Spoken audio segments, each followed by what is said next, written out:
અરવલ્લી મેઘરજમાં ઈદે મિલાદ અને ગણેશ વિસર્જનને લઈને ફૂડ પેટ્રોલિંગનું આયોજન કરવામાં આવ્યું. મેઘરજમાં એસપીની ઉપસ્થિતિમાં ફૂડ પેટ્રોલિંગનું યોજાયું છે આયોજન, જ્યાં ઈદે મિલાદ અને ગણેશ વિસર્જન તહેવારોને લઈને પોલીસ દ્વારા નગરના મુખ્ય પોઈન્ટ્સની મુલાકાત લેવામાં આવી. હિન્દુ અને મુસ્લિમ અગ્રણીઓ સાથે ખાસ બેઠક યોજી તહેવારો શાંતિપૂર્ણ રીતે મનાવવા આહ્વાન કરાયું છે. બંને કોમના આગેવાનો દ્વારા શાંતિ જાળવી રાખવાનો વિશ્વાસ અપાયો.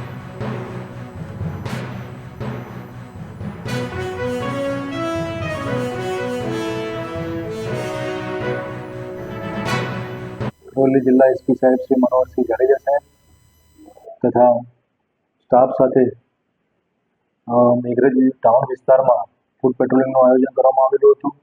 તેમજ સેન્સિટિવ પોઈન્ટોની વિઝિટ કરવામાં આવેલી, તેમજ ગામના આગેવાનો તેમજ ગણેશના આયોજકો, ઈદે મિલાદ અનુસંધાને આયોજકો તેમજ શાંતિ સમિતિના સભ્યોની હાજરીમાં મિટિંગ રાખવામાં આવેલી, જેમાં તમામને બંને તહેવારો શાંતિપૂર્ણ રીતના ઉજવાય તેવી શુભેચ્છાઓ.